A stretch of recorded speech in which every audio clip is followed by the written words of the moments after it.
Bonjour Philippe Ballard. Bonjour. Le ministre de l'économie, Bruno Le Maire, dans le journal du dimanche ce matin, fixe des lignes directrices, des directions, un cap. La fin du quoi qu'il en coûte, il le confirme, mais pas d'austérité non plus.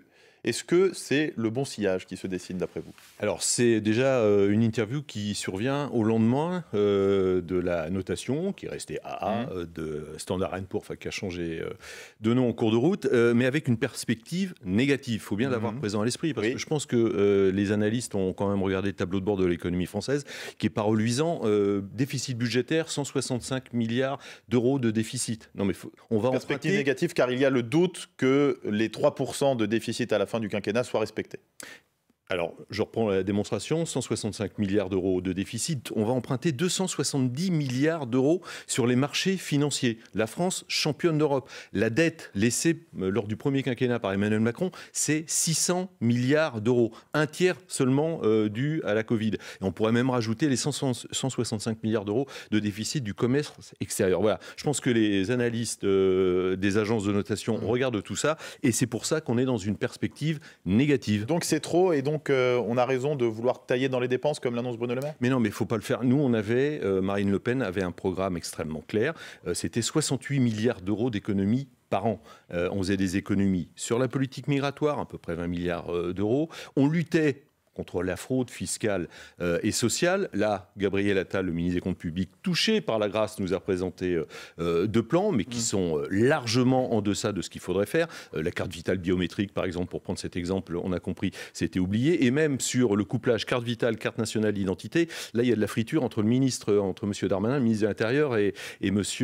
Attal. Contribution au budget de l'Union européenne. On est contributeur net, c'est 23 milliards d'euros. On ne perçoit que 12. On voulait réduire de 5 milliards d'euros. Les économies par Bruno Le Maire, vous dites, c'est quand même un bon début. C'est 10 milliards pour cette année, et puis beaucoup plus l'année prochaine, même s'il n'annonce pas exactement quelles mesures seraient effectives. Il vous renvoie dos à dos, vous et la NUPES, en disant que vous êtes irresponsable parce que vous ne proposez que des dépenses supplémentaires. Non, je viens de vous parler du programme de Marine Le Pen qui prévoyait 68 milliards d'euros d'économies.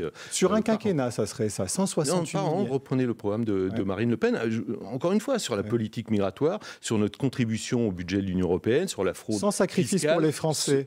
Là, il n'y a pas de sacrifice, c'est de l'argent c'est sacrifice, oui, pour la politique migratoire, oui, pour ceux qui veulent rentrer en France, parce qu'ils considèrent que c'est open bar. Non, ça sera avec nous, ça sera pas. Vous avez vu qu'il y avait eu des études de l'OCDE, notamment sur l'immigration, en 2021, disant qu'elle rapporte plus qu'elle ne coûte à l'État. Il y en a beaucoup d'autres qui prouvent juste l'inverse, parce que hormis l'aspect monétaire, si l'on peut dire, il y a l'aspect sécuritaire aussi qu'il faut prendre en compte. Vous savez, il y a 25% d'étrangers dans les prisons françaises, et un détenu coûte plus de 110 euros par jour. La notation de Standard & Poor's, Bruno Le Maire explique que la réforme des retraites qui est passée, et il reste encore quelques passes d'armes la semaine prochaine à l'Assemblée, mais prouve bien la capacité de la France à réformer. Il s'en félicite.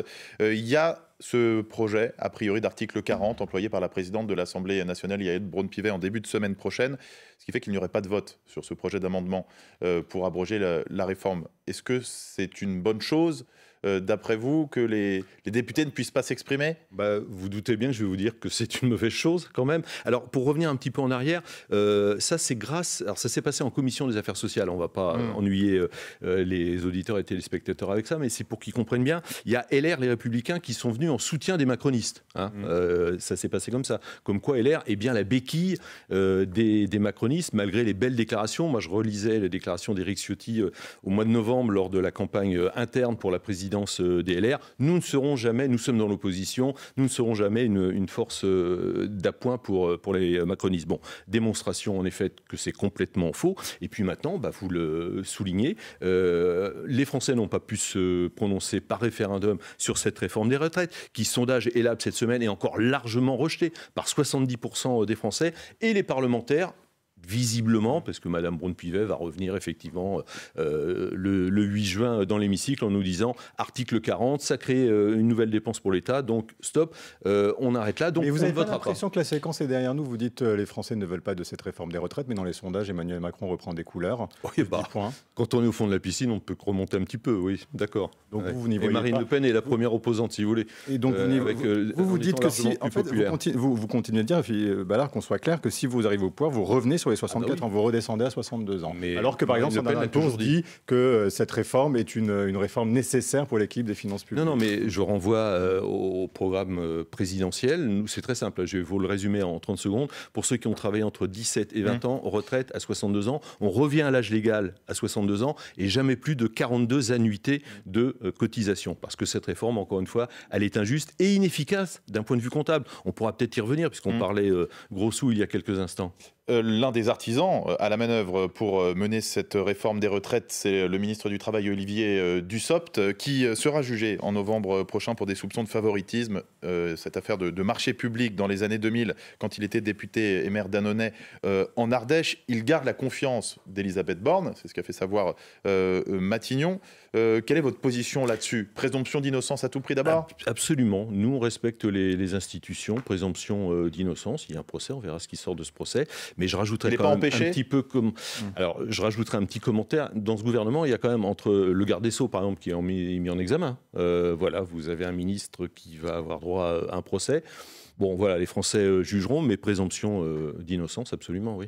Marine Le Pen, qui serait présidente, un ministre qui serait amené à être jugé ou une ministre resterait en poste? Il faudra poser la question à Marine Le Pen, mais je pense que c'est plutôt la voie qui se dessinerait, oui. Philippe Ballard, député Rassemblement national de l'Oise. On poursuit cette discussion dans un très court instant. Le temps de rappeler l'essentiel de l'actualité en ce dimanche. Le fil info, Sophie Echen.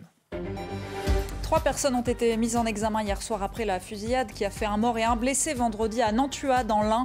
Le tireur présumé pour assassinat, il est en détention provisoire. Les 2 autres personnes, dont sa mère, sont poursuivies pour complicité. Au moins 15 morts et près de 500 arrestations au Sénégal, où le calme semble revenir progressivement. Après 2 jours de violents affrontements entre les forces de l'ordre et les manifestants, ces derniers protestent contre la condamnation à 2 ans de prison d'Ousmane Sonko, principal opposant et concurrent du président Macky Sall. Une nouvelle mobilisation prévue contre les chantiers de méga-bassines, ces grandes réserves d'eau dédiées à l'agriculture. Le collectif Bassines Non Merci et les soulèvements de la terre appellent à un convoi de l'eau reliant Sainte-Soline dans les Deux-Sèvres à Paris. Ce sera entre les 18 et 27 août. Et puis en rugby, Perpignan peut souffler. Les Catalans restent dans le top 14 la saison prochaine après leur victoire en barrage contre Grenoble hier 33-19. France Info. Le 8-30 France Info. Benjamin Sportouche, Jules Dequisse. Et avec Philippe Ballard, donc député Rassemblement national de l'Oise. Philippe Ballard, la commission d'enquête sur les ingérences étrangères, votre parti l'avait demandé, il l'a même présidé pour tenter d'écarter les soupçons récurrents qui pèsent sur la relation de votre parti et le Rassemblement national avec la Russie, notamment à cause d'un prêt contracté auprès d'une banque russe en 2014. Et la commission a conclu en fait que vous étiez clairement sous influence russe et que vous en étiez, je cite même, une courroie de transmission. C'est un peu l'arroseur arrosé, non ? Non, alors c'est Madame Le Grip qui était rapporteure, Philippe Tanguy, qui a conduit les débats et tout le monde a souligné la bonne tenue de la présidence de Jean-Philippe Tanguy. Par contre, Madame Le Grip, qui était députée LR, qui est maintenant députée Renaissance, dans ses écrits, c'est tout simplement mensonger, politisé, malhonnête, oui, tout à fait. Non, mais il faut le dire parce que en lisant, parce que ça a fuité dans notamment Mediapart, alors qu'il devait s'écouler 5 jours ouvrés avant la publication, entre le vote et la publication. Bon, bref, c'est de l'histoire ancienne maintenant. Mais qu'est-ce que vous avez appris en fait en lisant ? Qu'est-ce que vous avez appris en lisant ce qui a fuité ? Alors, nous, on n'a rien appris. En l'occurrence, il y a des réponses. Vous dites les conclusions sont malhonnêtes. Je vous propose d'écouter ce que vous répond le député Renaissance Pierre-Alexandre Anglade, qui était à votre place ici même à la même heure hier, qui participait à cette commission d'enquête parlementaire. C'est le Rassemblement national qui demande une commission d'enquête, qui décide de la présider et qui, une fois que les conclusions ne lui conviennent pas, décide de la dédire. Mais ce n'est pas le Rassemblement national qui décide de ce que celles et ceux qui ont été auditionnés disent devant cette commission d'enquête. Pendant près de 6 mois, c'est plus d'une 40aine d'auditions qui ont été menées avec des responsables du renseignement, avec des experts, avec des responsables politiques. Et tout cela conclut à ce qu'il y ait un lien de relation entre le Rassemblement national et le pouvoir de Vladimir Poutine. Voilà ce que vous répondent les députés qui ont participé. Il y a des faits. Il y a du travail, il y a des faits. Alors, il parle des experts. Moi, je vais très rapidement, je vais vous citer 3 experts. La DGSI qui dit « Il n'y a aucun parti en France qui est sous la coupe d'un parti étranger ». Tracfin, aucun virement n'a été repéré d'un pays étranger. Donc, par la Russie vers la France et donc vers un parti politique. Le PNF, c'est le parquet national financier. Sur 708 dossiers, un seul concerne la Russie. Il n'y a pas de lien avec le Rassemblement national. Et il y a tout ce ça, c'est concret. Après le reste, oui, qu'est-ce qu'il y a du concret en face du sujet. Vous me demandiez qu'est-ce que on a appris. Voilà ce que disent ces députés qui ont mené ce travail. Beaucoup de déplacements, par exemple, d'eurodéputés en Russie, 4 déplacements de Marine Le Pen à Moscou entre 2013 et 2017, le dernier juste avant le premier tour.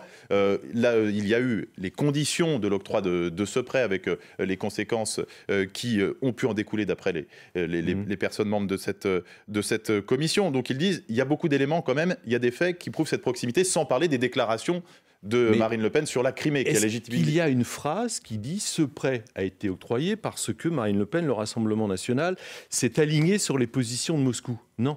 Il n'y a rien du tout. Il y a rien. Dit... Ça fait pchit et vous faisiez référence. Alors, ça va être très rapide, je vous cite, parce que c'est sorti dans Mediapart. Non, mais c'est bien d'être précis parce qu'en effet, c'est un sujet complexe. Voilà, c'est dans Mediapart. Au cours de son audition, la chercheuse Cécile Vessier a évoqué l'enquête d'un média d'investigation russe. Celle-ci démontrerait que des communicants politiques proches du pouvoir russe exerçaient une influence sur les députés des parlements de plusieurs pays de l'Union européenne pour qu'ils reconnaissent leur attachement de la Crimée et promeuvent la levée des sanctions. Les élus proposant des résolutions pro-russes se verraient verser des dizaines de milliers d'euros avec une rémunération supplémentaire en cas d'adoption de ces résolutions. L'enquête ne mentionne pas la France. Voilà. Mais quand ça fait pchit, non, mais comme aurait dit un ancien président de la République, tout ça, ça fait pchit, il va y avoir un effet boomerang, parce que ce qui est bien quand même avec cette commission d'enquête parlementaire, c'est que là, maintenant, on a des pièces.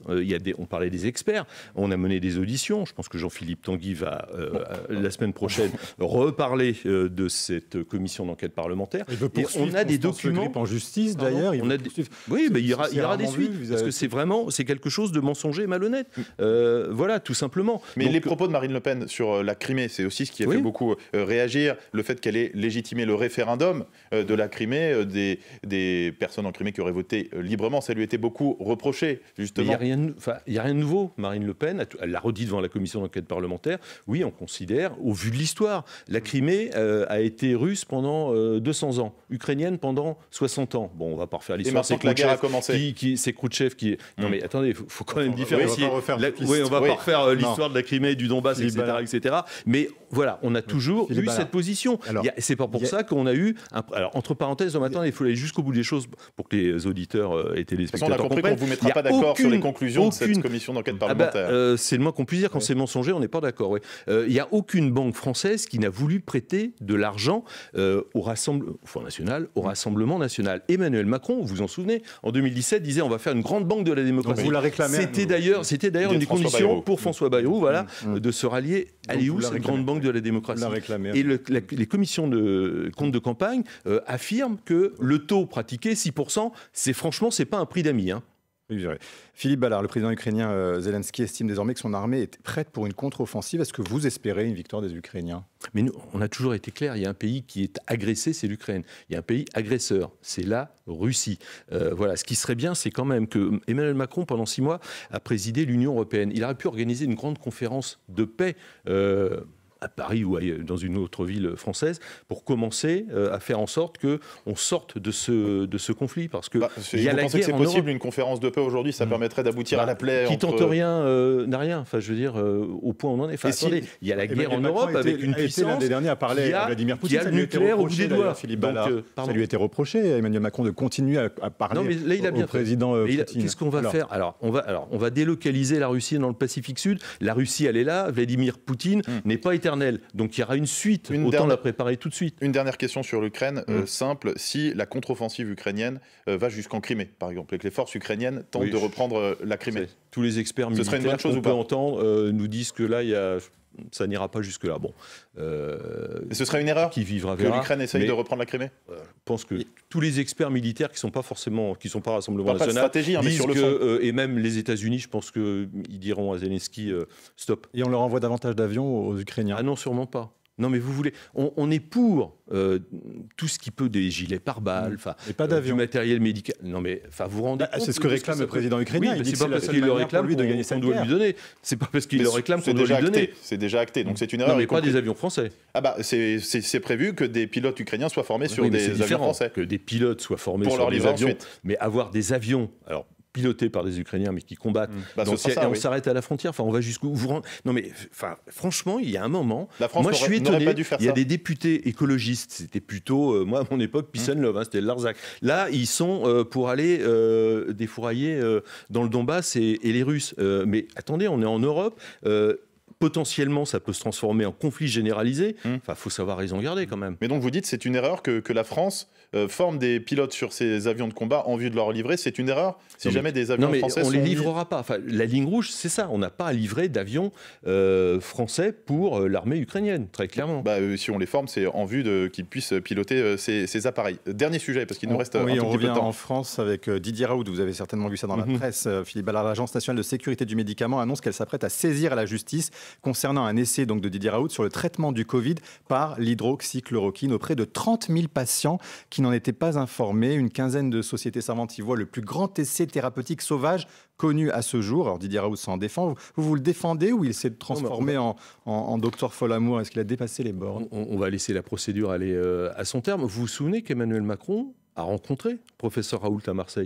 Il s'est fait photographier, filmer. On se souvient aussi que Marine Le Pen s'était prononcée en faveur de la prescription. C'était une période. Elle a mis un 100 tonnes de Provence à l'effigie de Didier Raoult dans sa... Moi, j'étais à Marseille à l'époque et je veux dire, il y avait quelque chose. Oui, il y avait des santons, il y a des chauffeurs taxis. Tout le monde s'est trompé.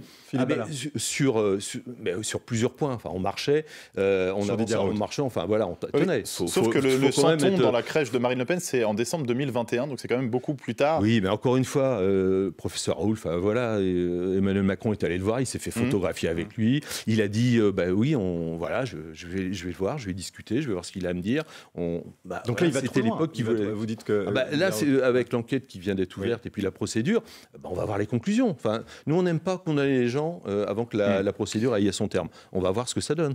Mais en tout cas, cette enquête, la publication de cette enquête a été retirée.